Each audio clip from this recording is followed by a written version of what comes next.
So বন্ধুরা স্বাগতম আজকে একটা নতুন মিনি ব্লগে।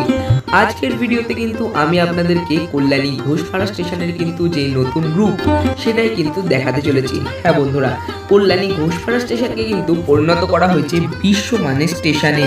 হ্যাঁ বন্ধুরা, করা হয়েছে প্রচুর উন্নতি এই স্টেশনের উপর এবং বিশেষ ধ্যান দেওয়া হয়েছে এই স্টেশনের ডেকোরেশনের উপর। তার সঙ্গে কিন্তু বন্ধুরা স্টেশনে আগের থেকে প্রচুর বেশি সুযোগ সুবিধাও এখন থেকে পাওয়া যাবে। আর এই স্টেশনের কিন্তু ভার্চুয়ালি উদ্বোধন করেছেন আমাদের দেশের প্রধানমন্ত্রী। স্টেশনের ভেতরটা আমি একবার দেখিয়ে দিই আপনাদের। দেখুন, এখানে কিন্তু টিকিট কাউন্টারটাও কত সুন্দর করে করা হয়েছে। সো শর্টটাকে লাইক করে দেবেন এবং আমাদের চ্যানেলকে কিন্তু অবশ্যই সাবস্ক্রাইব করে দেবেন।